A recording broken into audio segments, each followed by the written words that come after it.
Bonjour ou bonsoir, selon l'heure à laquelle vous nous regardez. Je suis Adnan Benchakroun, chroniqueur à l'ODJ Média. Aujourd'hui, je vous propose une réflexion sans détour sur un tournant monétaire majeur pour le Maroc, la libéralisation du dirham.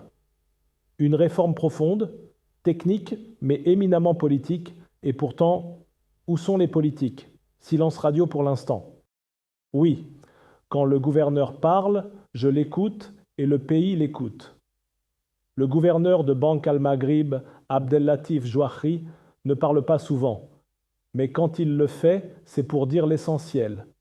Cette fois-ci, devant la commission des finances, il a lancé un signal fort. Le Maroc entre dans la deuxième phase de la réforme de son régime de change, une transition vers un dirham plus libre, plus exposé aux lois du marché. Mais attention, ce n'est pas une formalité technique, c'est une opération à cœur ouvert, selon les mots du gouverneur. Une réforme qui engage tout un pays, ses réserves, son tissu productif, son modèle social, son contrat démocratique. Alors oui, ce signal fort aurait dû provoquer un débat national. Mais je n'entends qu'un silence assourdissant dans l'arène politique. Alors que cette réforme pourrait bouleverser le quotidien des Marocains, les voix politiques brillent par leur absence. Où est la ministre des Finances? Où sont les parlementaires censés anticiper les mesures d'accompagnement? Et surtout, où sont les partis? Ceux-là même qui devraient construire des projets pour les législatives de 2026 restent muets. Pas une ligne, pas une orientation. Pourtant, si cette réforme échoue, ou même si elle réussit mais fait mal, ce sont eux qui en paieront le prix. Pour moi, ce n'est pas seulement une question de taux de change. Le dirham, ce n'est pas qu'une affaire de technocrates, c'est une affaire de justice économique et de vision collective. Croire que la libéralisation du dirham est une question réservée aux experts de la Banque centrale serait une erreur stratégique. Elle touche au pouvoir d'achat des ménages, à la survie des PME, aux ambitions des jeunes entrepreneurs. Elle interroge notre modèle de croissance et notre contrat social.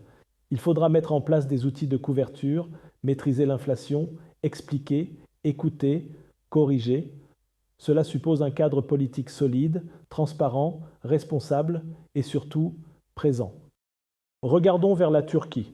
Là-bas, une libéralisation précipitée du régime de change a conduit à une inflation galopante, une perte de confiance et une fuite vers le dollar. Ce n'est pas une fatalité. Le Maroc a des fondamentaux solides, une banque centrale crédible, des réserves confortables, des partenaires internationaux stables. Mais ce socle technique ne suffit pas. Il manque un projet politico-économique fédérateur, à la hauteur du défi. Alors, pour réussir, cette réforme a besoin d'un pilotage politique fort, pas seulement d'une expertise technique. Et ce projet, ce ne sont pas les technocrates qui le porteront, ce sont les politiques et leur devoir d'agir avant 2026. À moins de 12 mois des prochaines législatives, les partis politiques doivent sortir du bois, dire clairement comment ils accompagneront cette mutation, protéger les classes moyennes, garantir l'équité sociale, anticiper les chocs, car le dirham ne flottera pas seul. Il a besoin d'un cap, et le peuple, lui, d'une promesse, celle d'un futur qui ne sacrifie pas la stabilité pour la modernité. Le gouverneur a parlé, il a tenu son rôle avec rigueur et transparence. À présent, il appartient aux ministres, aux élus, aux partis de prendre le relais. Le silence n'est plus une option, car l'histoire retiendra qui a préparé le Maroc à cette transformation et qui a préféré se taire. Merci de votre écoute et à très bientôt pour une nouvelle chronique sur l'ODJ Média.